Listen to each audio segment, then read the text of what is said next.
Hi guys, mamaya ay ano na, 12 o'clock ng January 1. Happy New Year! Naglaba kami guys, hanggang ngayon hindi pa kami tapos. Alas 2 na. Yung ibang bahay guys, busy sa pag-salad, spaghetti, kahit anong-anong handa nila. Kami hindi, ito lang handa namin oh. At mamaya, adobong manok. Yun lang. Mga spaghetti kasi ano-ano wala na. So ito lang handa namin. Kanin lang at ulam. So, hi! So, totoong naglalaba kami guys. Aray, nagdabi ko sa bayan. Agay ako sa bag. So guys, hindi ako. Ako naglaba kanina konti. Tapos ito doon nagtiwas. Doon. Kita nyo yan mga banyera. Diyan kami nagbabanlaw. Tapos, yan ang prof na naglalaba kami guys. Yan ang prof. Kita nyo yan, mga sampayan. Basang-basa yan. Ang daming, ganyan. So, ayan ang aming sampayan guys. Ayan ang mga labada kanina. Hindi pa tapos guys. May dalawang pasalang sa washing. So, ayan. Lang ang aming handa sa mesa. Yung prutas na yan ay bigay ng amo. At konting prito na baboy. At yung adobong manok nandun pa sa karahay. Sa ano, niluluto pa. So, punta tayo ng kapitbahay. Makiki-New Year tayo kasi maraming handa. Itong katira sa biyanan. Ay, walang ilaw. So, ayan. Magbabarbecue kami. So, ito ang barbecue. Ayan. Pero hindi yan akin ha sa kapitbahay. Dito yan. Diyan yan sa bahay ng biyanan na iba nang nakatira. Kasi si biyanan wala man. Pinatirhan ng iba. Marami silang handa guys. So mag-barbecue kami. Yan. Ako ang magluluto. Makikiluto tayo guys. Kasi wala naman tayong ganito. Tayo magluluto para mabigyan tayo. Para mabigyan tayo. Para matagaan tayo. So, ayan. Di klaro. Di klaro kasi walang ilaw dito. Walang ilaw.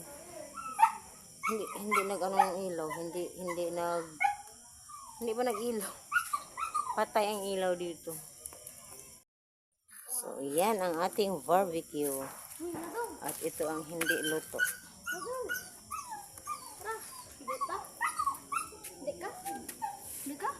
Hi, Dodong. Wala kami kung ronon.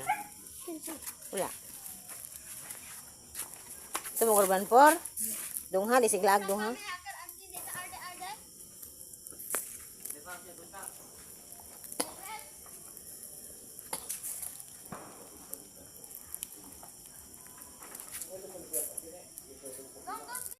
Ito ang nangyari sa aking prito. Yan.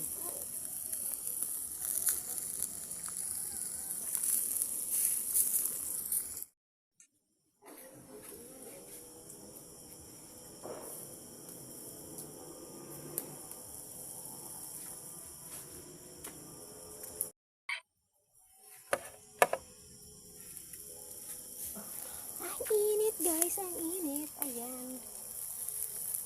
Init sa mukha.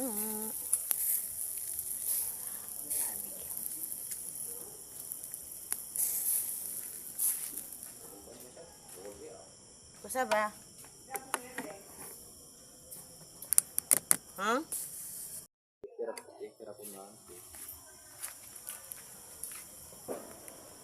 Yaman motor. Luto na.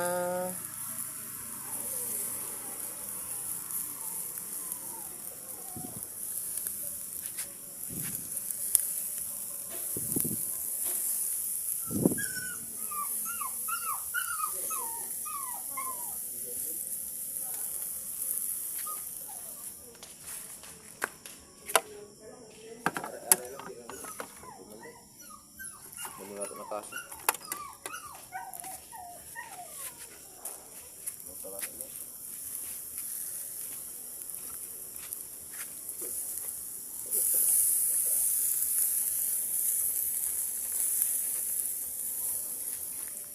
So, ayan.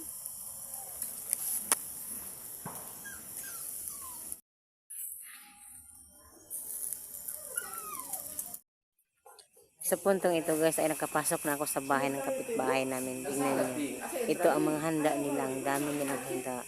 Hindi pa nga luto lahat ng mga ano nila. Yung niluluto. Meron pang macaroni salad at manok na. Yung buong manok na piniprito nila. So may cake sila. So ayan ang mga handa nila. Marami talaga silang handa. So ayan, nakikiluto tayo. Tumulong-tulong tayo para makalibre, di ba? Pramang!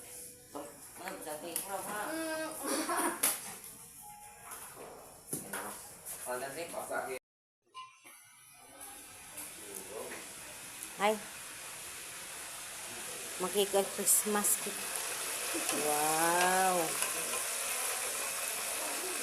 So, Happy New Year! Happy New Year! Nasunog ang mukha ko kanina sa pag-barbecue. Nasunog talaga. Yan, tingnan nyo, namumula. Kasi sobrang lakas ng apoy.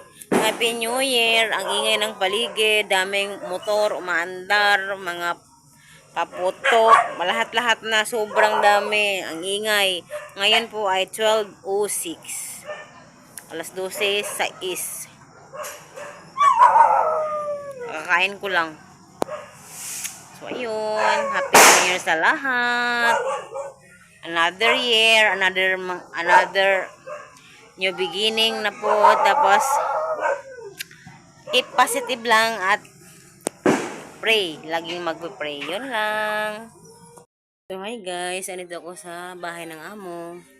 Kasi, tinawagan ako kasi may isda daw dadating. So, hinihintay ko. Kasi trabahante po yun yung amo sa laot. Yun bang, basta, hindi ko na kailangan i-detalye pero trabaho po siya. Parang head ata siya ng mga ganun, mga fishing boat na malalaki. So, tumawag, may isda daw paparating. Pinahatid niya. So, hinintay namin dalawa ni Dodong. Nandun sa loob. Nandiyan si Dodong.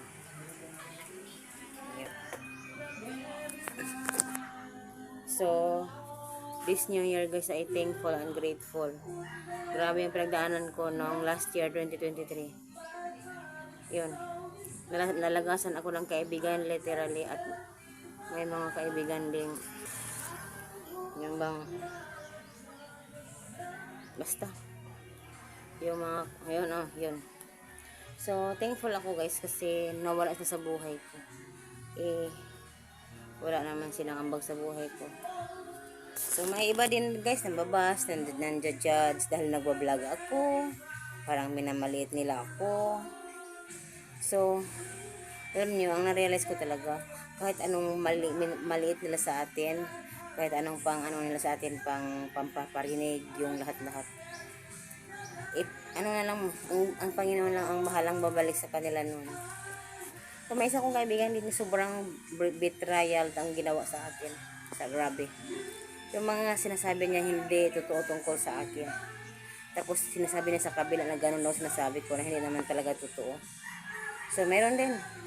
Pero kinat ko na sila sa buhay ko. Cutting is necessary talaga. Pag may mga ganong tao sa buhay mo, dapat ikat mo na, huwag mo nang habain pa. Yung tulad ko magtitihis, sige lang, okay lang yan, ganyan. Huwag na. Ano lang ang buhay guys. Life is short. Ano mo na lang ang buhay mo sa mga mahal at totoong tao na sa paligid mo. Huwag na sa mga ganong tao. So, yun lang. Nagdrama naman ako. Nandito ako. So, yun lang po guys.